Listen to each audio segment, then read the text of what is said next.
Salut à tous et à toutes, on se retrouve pour une nouvelle vidéo. On va parler tactique dans cette vidéo.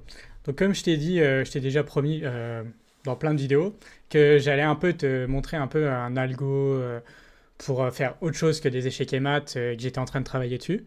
Bah là, c'est le moment où je vais te présenter la première partie de cette façon en fait de résoudre des puzzles et de trouver des tactiques en match qui ne sont pas des échecs et maths. Donc avant que je te partage tout ça, n'hésite pas à mettre un pouce, c'est super important. D'ailleurs, j'avais vu que vous avez mis beaucoup de pouces la dernière fois, c'était grave cool. N'hésite pas aussi à commenter, me dire ce que t'en penses, et à t'abonner bien sûr pour avoir des notifications pour les prochaines vidéos, comme ça tu seras bien au courant. En fait, c'est beaucoup plus compliqué de calculer autre chose que des suites d'échecs qui vont souvent donner échec et maths, même si des fois ça commence par une menace. Donc tu avais dit que j'avais vu un peu qu'il y avait échecs, prises et menaces et tout ça. Donc ça change pas. Mais c'est beaucoup plus compliqué pour toutes les autres tactiques. Du coup, ce que j'ai fait, c'est que j'ai fait plein de tactiques différentes et j'ai essayé de repérer des patterns pour vraiment s'aider en fait à résoudre les puzzles et surtout de trouver les tactiques en partie parce qu'on ne sait pas qu'il y a une tactique, quoi. Donc pour ça, je vais te montrer plein de patterns en fait que j'ai trouvés et ensuite on fera un ou deux puzzles pour que je te montre en quoi les patterns là peuvent vraiment nous aider. Enfin franchement c'est limite un cheat code pour vraiment trouver des tactiques, quoi. Donc le premier truc qui revient extrêmement souvent, c'est la pièce pas défendue. Alors ça peut paraître con, mais dans beaucoup de mes parties, il y a beaucoup de fois où je donne une pièce qui n'est pas assez défendue ou une pièce qui n'est pas assez défendue par un adversaire et du coup je lui prends une pièce en un ou un pion ou n'importe. Donc en fait, une pièce non défendue, c'est vraiment une pièce ou un pion dans ce cas-là où il y a plus d'attaquants que de défenseurs. Et en plus de ça, c'est à celui qui a le plus d'attaquants de jouer. Donc là, par exemple, si c'est au blanc de jouer, ils ont 3 attaquants sur le pion. Les noirs ont que 2 défenseurs. Donc ce pion, on peut le prendre. Donc c'est vraiment de compter en fait le nombre d'attaquants et le nombre de défenseurs. Donc ça, c'est le premier truc. Ensuite, la deuxième chose, c'est les pièces que moi je dis mal défendues. Ou pas assez bien défendues. Enfin, on appelle ça comme on veut.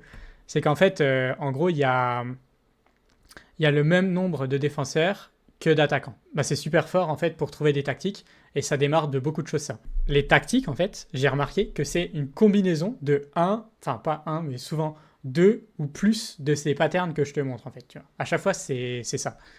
Et du coup ça permet de faire une tactique. Donc c'est pour ça que là je présente un peu les patterns un par un que j'ai trouvé. Ensuite, le pattern qui suit, c'est une surcharge en défense. Donc par exemple, là, la dame, elle défend à la fois la tour et à la fois le cavalier. Du coup, il y a un problème. Par exemple, si là, je prends la tour, il doit reprendre avec sa dame, et ensuite le cavalier est sans défense. Ou inversement, si je prends le cavalier, il doit reprendre avec sa dame, si on y perd une pièce, et là, sa tour est sans défense, donc je peux la prendre. Donc en fait, il y a beaucoup de tactiques aussi qui démarrent de ça, quoi. Ensuite, il y a des alignements en fait horizontaux ou verticaux. Donc là, par exemple, là, il y a un alignement horizontal comme ça entre la dame et le roi, mais ça peut être dans l'autre sens. Ça peut être, enfin, imaginons que là j'ai une tour qu'en fait elle est ici. Ça peut être comme ça. Et ça, c'est quasiment toutes les tactiques aussi. Donc là, il faut repérer ces alignements aussi. Donc là, si on joue la tour là, par exemple, on va gagner la dame, quoi. Il y a la même chose, mais en vertical comme ça. Donc en fait, tous les alignements un peu bizarres comme ça, faut les repérer aussi. Ensuite, il y a les alignements en diagonale comme ça. Donc souvent, c'est les alignements de tour ou de dame, par exemple, en diagonale, qui peuvent se faire attaquer par un fou. Je vais assez vite, hein. Après on va faire un puzzle et tout pour bien que ce soit que je te montre en fait. Il y a des alignements type de cavalier. Donc là, l'alignement de cavalier, en fait, bah là c'est facile de le voir parce qu'il n'y a pas de pièce. Mais en fait, quasiment tout le temps, c'est un alignement souvent entre deux pièces lourdes ou alors le roi plus une pièce lourde. Donc pièce lourde, la dame ou la tour. Parce que sinon, il y a souvent moyen de défendre les fourchettes, en fait. Parce que ça fait démarrer les fourchettes. Mais bon, je vais pas rentrer dans les trucs de défense approfondis parce que sinon, laisse tomber, quoi. La vidéo, elle va durer 50 000 heures et j'ai pas envie. donc, euh, donc voilà, donc là, tu as des alignements comme ça. Donc l'alignement des cavaliers, en fait, est toujours... les pièces sont toujours sur la même couleur de case. Ça peut aider, en fait, quand il y a beaucoup de pièces que c'est le bordel. Ensuite, il y a les alignements de pions, comme ça, qui peuvent arriver aussi pour faire des fourchettes de pions. Donc en fait, ce pattern-là peut arriver aussi. Donc des fois, enfin souvent, c'est plutôt en début ou en milieu de jeu, j'ai remarqué. C'est plutôt un fou et un cavalier, puis tu sais, c'est protégé par un pion comme ça, et ça vient faire une fourchette. Ensuite, il y a le clouage. Donc souvent c'est les alignements aussi horizontaux ou verticaux, ou en diagonale, mais c'est plutôt des pièces mineures qui se font clouer. Pas tout le temps, mais souvent. Et ensuite, on va mettre une pression. Parce qu'en fait, dans le cas d'un alignement comme ça vertical, la tour a moins de valeur que la dame. Du coup c'est plus direct. Dans le cas d'un clouage, en fait, la pièce qui est clouée, souvent, elle a moins de valeur que la pièce qui attaque. Comme là, le fou vaut moins que la tour. Donc en fait, ça fait une désactivation du fou. Et enfin, le dernier truc que j'ai remarqué, c'est ce que j'appelle les cases de maths. Donc par exemple, là, il y a une case de maths avec la dame si elle attaque. Et ça peut être super intéressant. Par exemple, là, je t'ai mis un exemple qui peut arriver, quoique une tour là, c'est un peu bizarre. Mais par exemple, si on fait ça, on menace à la fois le matelas et on attaque la pièce qui elle n'est pas défendue. Tu vois. Donc là, c'est une combinaison, par exemple, de deux patterns. Donc c'est quasiment tout le temps ça, en fait. Bon, je vais pas t'embêter plus avec les patterns. Vraiment, je voulais te montrer ça. Je t'ai montré ça en 5 minutes, mais ça m'a pris littéralement 3 semaines à tout regarder ça. C'est pas grave. Et du coup, on va tout de suite essayer des puzzles et on va essayer de repérer ces patterns. Et tu verras que c'est beaucoup, beaucoup, beaucoup plus facile de trouver des tactiques. Donc là, tu vois maintenant, quand je commence un puzzle, donc vu que j'ai fait beaucoup d'échecs et maths, je repère directement s'il y a un échec et maths rapide, quoi, en 2 ou 3. Là, clairement, il n'y en a pas.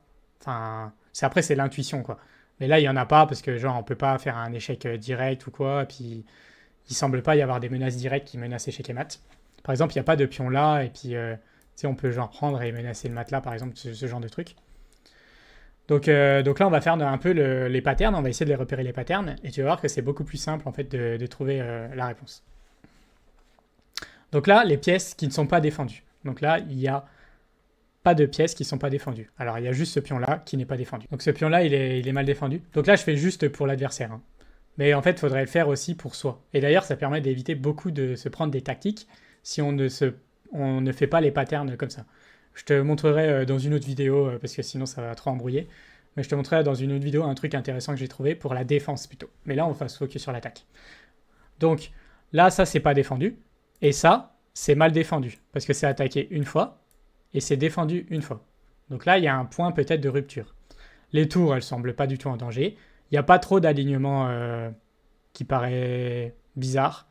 Alors après, il y a peut-être un alignement là avec le fou, mais bon, ok. On garde ça en tête. Et sinon, il n'y a pas grand-chose. Et aussi, le cavalier là, j'ai failli l'oublier, n'est pas défendu. Donc là, c'est intéressant, parce que là, du coup, soit on va prendre directement une pièce, mais là, on voit que c'est mal défendu. Soit on va faire une menace d'une pièce qui n'est pas défendue. Par exemple, si on peut calculer une prise là. Si je prends là, il va reprendre. Et après, son cavalier sera plus défendu, mais je ne peux pas prendre son tour et j'aurais perdu ma dame. Donc ça semble être une très mauvaise idée.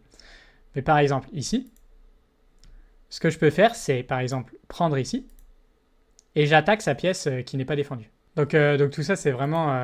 donc voilà, donc c'est intéressant. Donc si je résume tout, cette pièce-là est pas défendue. Cette pièce-là, le pion là, n'est pas défendu. Et ce pion, je peux menacer en fait une pièce pas défendue. Donc ça, c'est intéressant. Il y a aussi ça, mais on calcule rapidement, on voit que c'est pourri. Mais on peut dire, ok, elle est mal défendue. Mais par exemple, si je fais prise là, je vais menacer son cavalier. Si son cavalier bouge, je vais pouvoir prendre cette pièce qui est mal défendue. Donc je vais gagner un fou. Donc il ne peut pas bouger son cavalier. Sinon, il perd son fou. Donc là, il peut reprendre avec sa dame, ou il peut reprendre avec son pion. Si il reprend avec sa dame, on peut faire ensuite un coup de fou ici, qui attaque la dame, parce que là, il y a un alignement bizarre. Et du coup, il sera obligé de bouger sa dame, donc par exemple ici. Et ensuite, on pourra prendre son cavalier, il va reprendre avec sa dame, et ensuite, on pourra prendre le fou. Alors, ça fait beaucoup de calculs, mais en fait, si on n'avait pas le cheat code des patterns, j'aurais jamais trouvé tout ça, c'est impossible. Et si... Donc ça, c'est vraiment un coup qui paraît horrible, quoi. Si il prend là pour défendre son cavalier, on fait coup là qui menace la dame, donc il doit bouger la dame, imaginons il bouge là pour rester au contact du cavalier. On prend le cavalier, il prend avec sa dame, et ensuite on prend le fou. Et on a gagné une pièce mineure. Maintenant, il peut reprendre du pion. Et s'il reprend du pion, en fait, on avait dit que ce pion-là n'était pas défendu, donc on peut prendre le pion. Donc, si je résume tout, donc là, prise. Donc là, il peut prendre avec la dame, on avait dit. Là, il y a ce coup-là. Ensuite, il doit soit venir là, sinon il perd son cavalier. Si par exemple il bouge sa dame là, il perd son cavalier. Donc là, ça va pas du tout. Donc il doit rester au contact. Donc par exemple, il peut aller là. Là, il est obligé de reprendre, sinon il perd une pièce. Et là, on peut prendre le fou.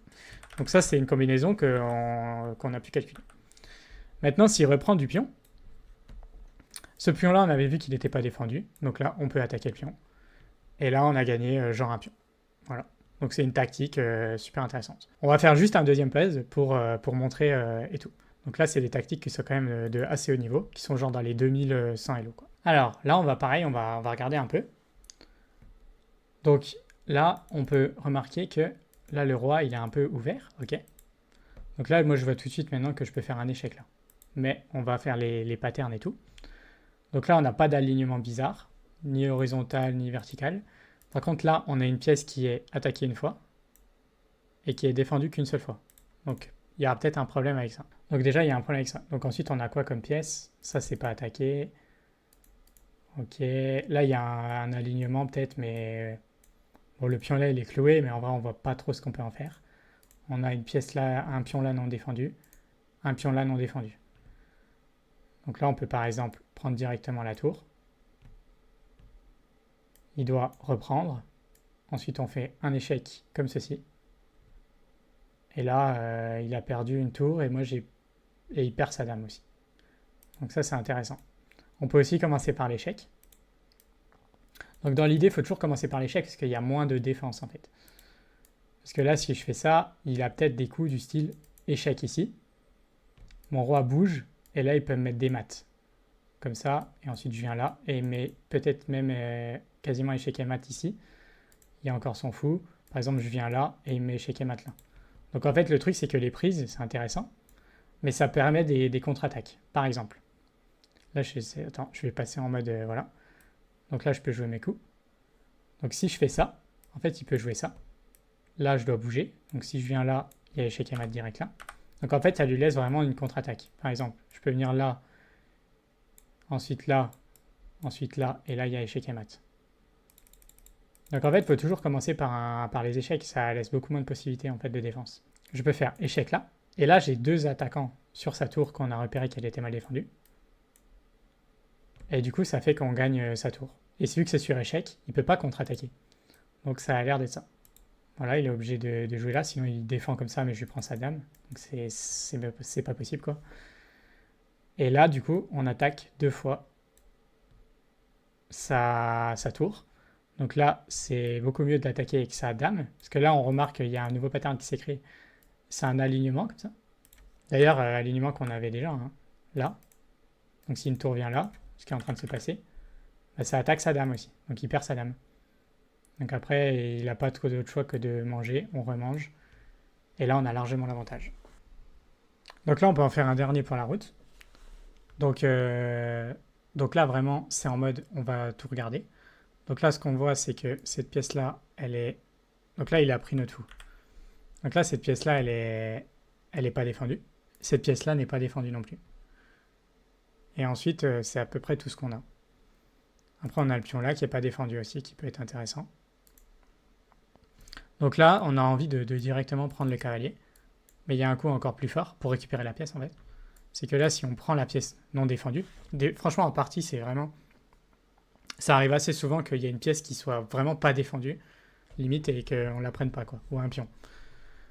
Donc là, on peut prendre la pièce. Ensuite, il doit contrer. Donc, par exemple, avec son fou. Ou alors déplacer son roi, bon ça paraît bizarre, ou avec la dame.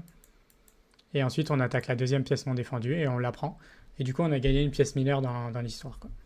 Donc là c'est vraiment très fort. Donc du coup c'est ça. Hop, et là on prend son cavalier. C'est assez compliqué de faire cette vidéo, parce que comme tu le vois, bah, c'est vraiment pas évident les tactiques une fois que tu n'es plus dans les échecs et maths. J'ai essayé de faire autre chose qu'un algo vraiment poussé. J'en ferai sûrement d'autres vidéos de tactiques où il y aura quelque chose d'un peu plus poussé, parce que là c'est trop large. Et j'ai peur que les vidéos durent beaucoup trop longtemps. Donc du coup, c'est pour ça que je le découpe en plusieurs vidéos pour vraiment expliquer ce que j'ai trouvé. J'espère que ça t'a vraiment plu. Mets un pouce si ça t'a plu. N'hésite pas à t'abonner pour recevoir des notifications. Et puis ça soutient à mort aussi. Et en ce moment, vous êtes beaucoup à vous abonner, donc c'est vraiment trop trop cool. Et puis je te dis à la prochaine. Salut!